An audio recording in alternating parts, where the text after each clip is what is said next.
We're in the middle of the rainforest in monsoon season. We're staying in this little eco-lodge. We had dinner by candlelight because there was no power. I had a bat in my bedroom all night. Luckily, didn't find that out till the morning. I'm having a lovely time. We don't question now that tea comes from India, but for centuries, a bit like the two old ladies locked in the lavatory, nobody knew it was there. That's nice, isn't it? Elephant pulling over. Let us overtake. To find out how we did discover it, I'm going to meet an ancient tribe called the Singpho. They'd already played a big part in our tea story by helping supply the opium that we smuggled into China. In fact, they still smoke opium today. Boots off when you go into an opium den, thank you.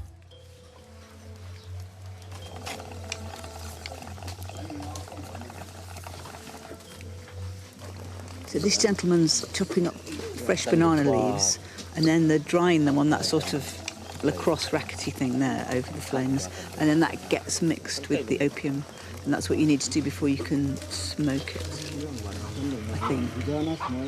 As with many addictions, as with tea, it's the ritual that becomes as important as the drug. Thank you very much. And the accoutrements, instead of the tea strainer and the cake stand, they've got the banana leaves and the crucible. But they drink tea with their opium, made by the ladies, obviously. The men are busy with the drug faffing. And it was the tea, when the British first came to Assam, that they were interested in. We weren't sure at first if it was tea. It didn't taste like the stuff from China. It was from a leaf the Singpho called falap. It grew very tall, and they used elephants to harvest it. Was it tea?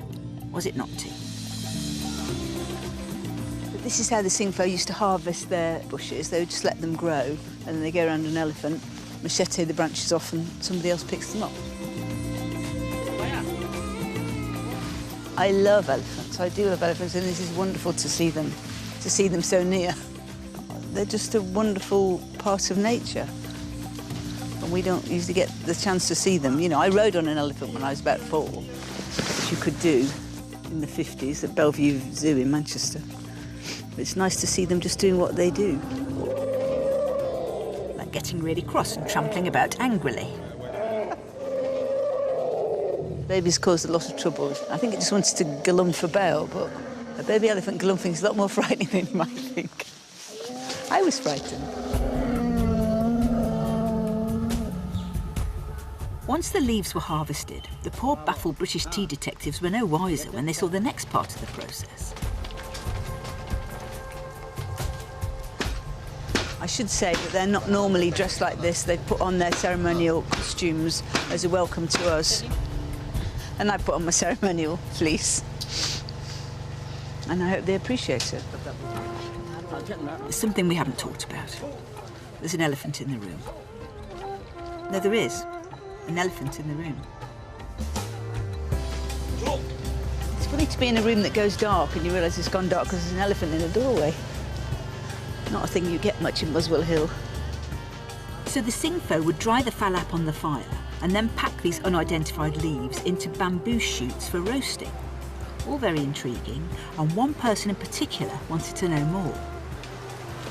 In 1823, a Scottish soldier called Robert Bruce visited this area, was invited in by the then king for a drink, was given a drink, was very intrigued by its flavour and asked what plant it had come from. What Bruce wanted to know was it tea? And the taste was hard to tell. It's really bitter, very strong. Finally. They could get used to it then. The Singpho seeds eventually ended up here at India's Botanical Gardens, where plants from all over the world would be sent to see if they could be grown in British, in the sense of Indian, soil. You remember Robert Fortune, pigtail Chiswick plant hunter? His tea leaves from China had also been smuggled back here. This is where the first tea seeds were brought from China, and they were planted over there because the British were desperate to find tea that they could grow themselves in India. What they didn't know was it was already here. It was 10 years before experts here decided those Singpho leaves from Assam were really tea. Assam leaves look very different from Chinese leaves, but eventually they all agreed Camellia sinensis variety Assamica was a true tea. Yes, finally, we could grow our own proper tea, what British people would like, in a country where people had to do what we said. Cue the music. Within 20 years of the confirmation that the Assam plant was tea, more than 50 tea gardens had sprung up. I'm visiting the very first one. This is the Chibua Tea Estate, which is the oldest tea estate in India. It began in 1836. Chibua is Chat for tea and Bua for planting. This is the tea plantation. These huge estates like Chibua signalled the way forward for a new kind of tea production. Won't fit, I've got a huge head.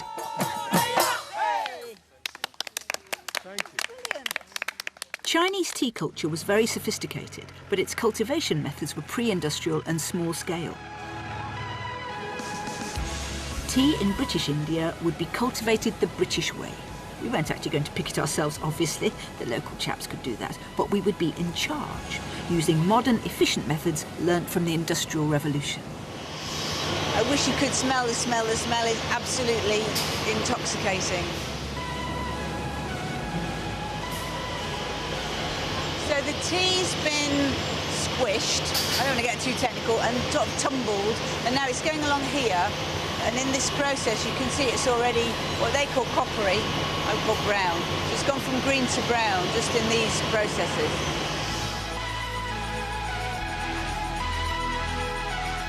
At Chibua, tea would be produced to order, millions of leaves plucked, processed and packed, all whizzing their way home to the tea tables of Britain. With mass-produced tea growing safely within the British Empire, and with good old British Empire cheap sugar to take some of the taste away, tea could make the leap from top-drawer delicacy to mass-market necessity. Hot, sweet, milky, affordable, lovely. It smells like tea. It's still damp. But it looks like tea, I've got to admit. And that's what goes in the tea bags.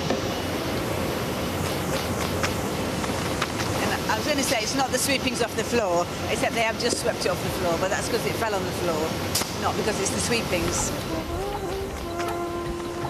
We had applied the principles of science and technology to the production of tea, but there was one process that couldn't be mechanised. Even today, the plucking is mostly done by hand and mostly done by women. How young are they when they start? 18 years, right. Plus they have to be. And do you have a retirement age? 58. 58? Yeah. I'm too old to do it then. Sorry, no plucking. Plucking's off. In spite of my great age of 59, I'll give it a go. How dangerous can it be? I sometimes think, you know, was that 2 leaves in a bud? Was it 1 leaf in a bud? Or was it 3 leaves in a bud? So, you know, it's making me very anxious, actually. I'm trying to keep cool, but I don't want to ruin the whole next batch of tea by the wrong plucking. She's taken everything. There's nothing left. We need to move on. We need to go to another bush.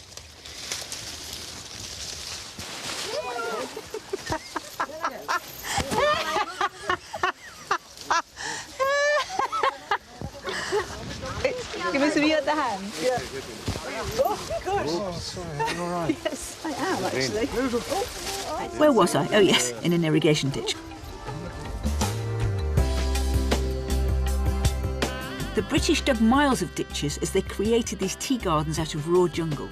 We didn't dig them ourselves, obviously. As I said, we had chaps to do that for us. They were very happy working all hours for low pay in terrible conditions. And it wasn't easy for us either. He had to pay out all those low wages before he could go home and have a drink on the veranda. We've got many lovely words from India. Pyjamas, kazi, one of my favourites, and bungalow. That is a classic bungalow. And you'll see these all over the British Empire, and that's a planter's bungalow, and it's built on stilts. And that was for many reasons. That was because they thought malaria germs came up from the swampy water underneath, so it was to get them raised up above that. They had a big open veranda where they could sit and get drunk. And also, if they were getting on an elephant, because they weren't Indian and they didn't know how to climb up an elephant's trunk, the elephant could come alongside the veranda and the British man could just step on and go off and kill something. It's great to be actually stood standing in a real planter's bungalow. Now, this has been done up, but it is very old. It's 160 years old this year. Or if you're watching the repeat, it's 161 years old. So it's been done up, but you can still get a sense of the scale of the rooms And they're very light, it's very airy. It's been done up in a style I would say was sort of 1950s Chorlton. Reminds me a bit of my grandmother's house in the decor and the flowery curtains. It's lovely, it must have been a very nice place to live. It's just the alcoholism and the tiger shooting I wouldn't really fancy. And if it was a tough life for the planters, in some ways it must have been even harder for the Mem Sahibs who came with them. As more and more men who couldn't get work in England came out to work in India, more and more ladies who couldn't get husbands in England came out to get married in India. And of course it was a terrible culture shock for them. This strange land, languages they didn't understand, people they absolutely didn't understand and didn't want to understand and just saw as a complete alien race. So there was a very handy book compiled for the Mem Sahibs of India called The Complete Indian Housekeeper and Cook, which gave you advice as to how to run your house in the British way and teach your servants to be British. But this was their attitude to the Indian people who were working for them. The Indian servant is a child in everything except age and should be treated as a child, that is to say kindly but with the greatest firmness. But actually, when you get past that attitude, which is the underlying attitude of the whole book, it is full of very sensible advice of where to buy everything, how to preserve your furniture, how to stop everything rotting in the endless monsoons. But the best bit of advice I took from it was if you want to get a bit of fluff off your jacket, you get a chapati and you open it up till you get the doughy bit and you make a ball. Dandruff, fluff, everything sorted.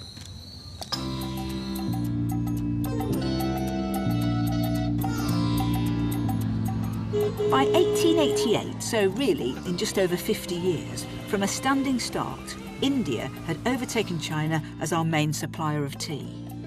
And copying from the British they were working alongside, the Indians started to drink tea themselves. That's only happened since about the 1920s.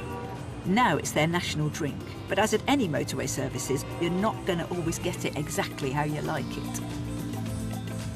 We've just stopped for a cup of tea and we've ordered tea and this is what we've got. I'll just show you what the... Can you see the spoon? Now that's something you would associate with cocoa. So this is like the cocoa version of tea. It comes with loads of sugar and condensed milk. It's really treacly. And this is what soldiers used to drink, British soldiers used to drink in the First World War. Well, I suppose, you know, compared with drowning in a shell hole, it was a big treat, but for those of us of a modern age, it's not doing it. From Assam, tea spread across India to Kerala in the south, Darjeeling in the north, and of course to the island of Sri Lanka. But if you're looking for an Indian city that lives, breathes and drinks tea, we have to go to Kolkata. Showing me round is Sangeeta Kishlu. She's been in the tea business for more than 30 years, well, all her life. Sangeeta, why do you think of all the leaves and all the bushes in the world, tea is the leaf that everybody chooses to make their drink out of? Well, tea calms you, it energizes you, it's a pick-me-up drink. Each cup of tea I drink for different reasons. Yes. In the morning, it starts my day. Yeah. Mid-morning, it kills my hunger. Yeah. In the evening, it calms me after a hard day's work. Yeah. Like the poor man on the street. You know, it's a beverage that can be had on the go. It's a beverage for all occasions, for all times, for all seasons. Although mass-market tea came to India via the British, it's now completely absorbed into their own culture. Today is the festival of Vishwakarma, the Hindu god of engineers and machinery. So today, in this tea bag factory, the workers get a big feast, then the priest will bless them, and then he blesses all the tea bag machines. And that's to help ensure a safe, breakdown-free year ahead, hopefully.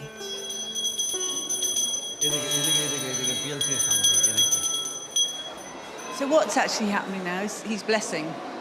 He's just performed the puja at the god.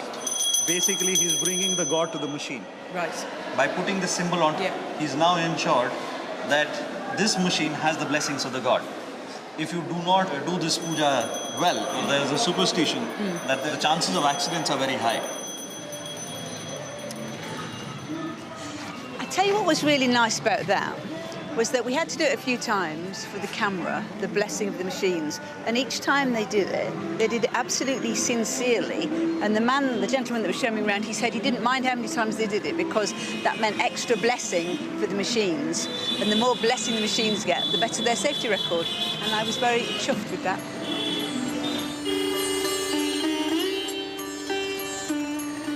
When the festival is over, and those teabag machines should be good to go for another year, and they will get regular maintenance as well, please don't write in, they take the icons down to the banks of the Hooghly at dusk and throw them in the river. I think they're not supposed to because they're trying to keep the river clean, but they just seem to do it anyway. Kolkata is heaving with tea stalls, and there's one down here on the riverbank that's supposed to be a bit of a cut above. This is Sadhu, and this is his stall. He's a chaiwala. His family have been making tea here on the banks of the Hooghly for 80 years. He's been doing it himself for 20 years. And he's making special tea with milk and cardamom seeds and rose water. And it's very spectacular, and I'm going to have one.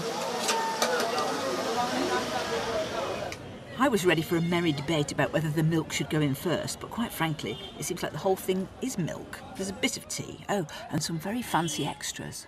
Apart from being slightly apprehensive about the pan, can't help thinking it was a Brillo wouldn't come amiss, that's just my English narrow-mindedness, the whole thing is so different from ordering a British cuppa. It's literally a world away from being given a cardboard cup full of not quite boiling water with a tea bag and a stick to try and fish it out with. When my father used to drink tea when I was very small, he used to hold the teapot up quite high. He said it brought out the flavour. But looking at this, there's not really a huge comparison.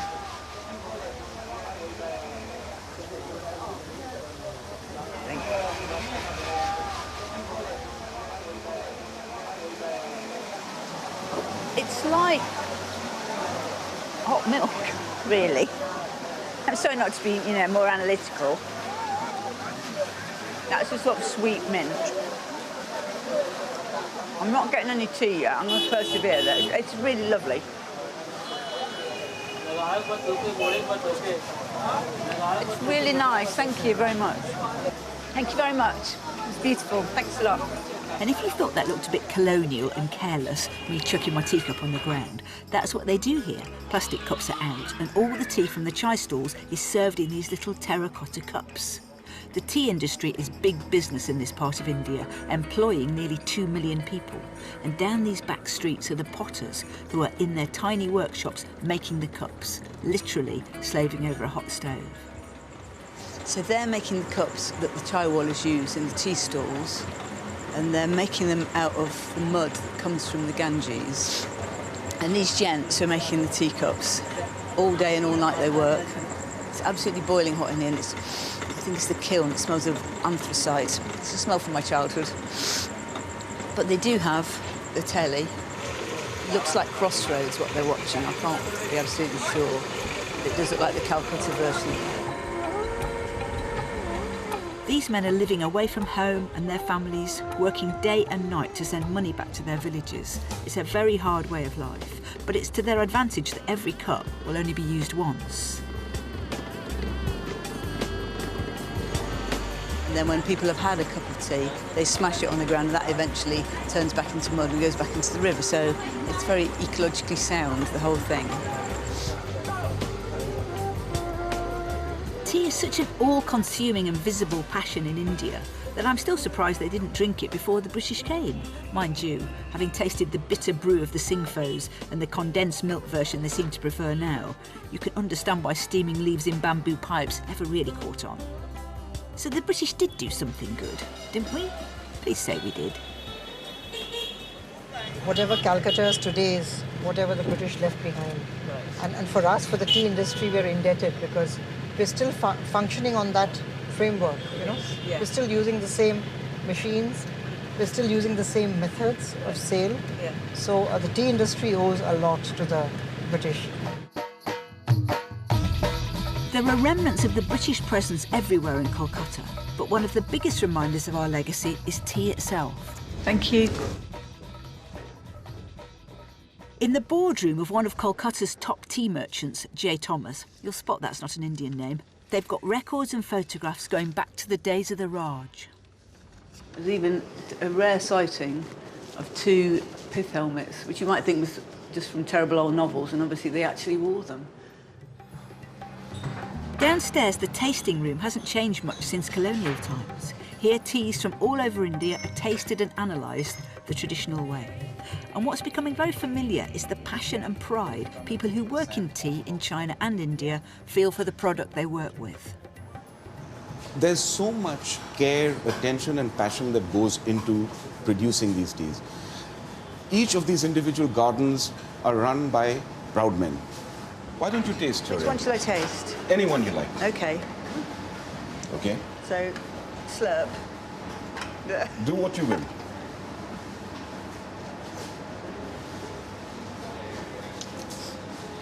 A silent appreciation, is it? And then you taste this one. Okay.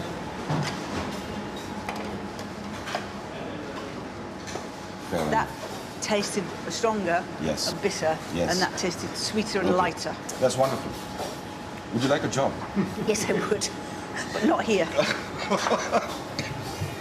Some of the tea they taste here will end up in Britain, but most Assam and Darjeeling tea is brokered through Kolkata. They taste it, then set the price. This is a tea auction. Now, I don't have any experience of auctions apart from flog it. I think this will be different because probably they're selling something that people actually want to buy. So, I'm going.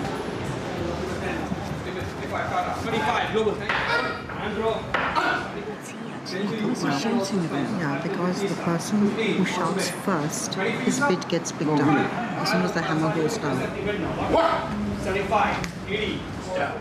They've been holding tea auctions here for 150 years, and in the old days they could be quite raucous. But today more and more tea is auctioned online, and in any case India is no longer one of the big exporters. They have such a big domestic market. We taught them to drink it, and now they're drinking it. Well, older people are.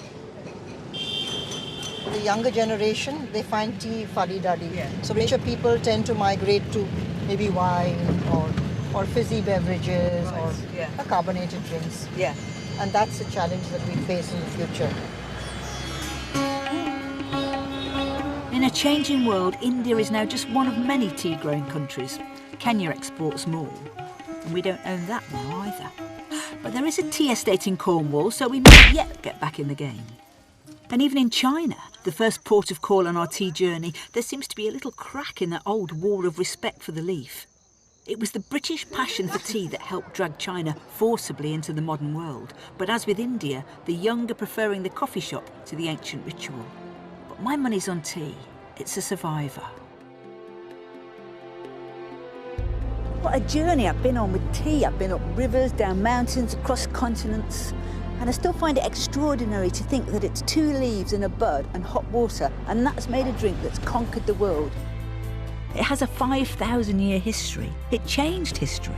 We loved it so much we were prepared to travel halfway around the world to get it. I don't think tea's finished yet.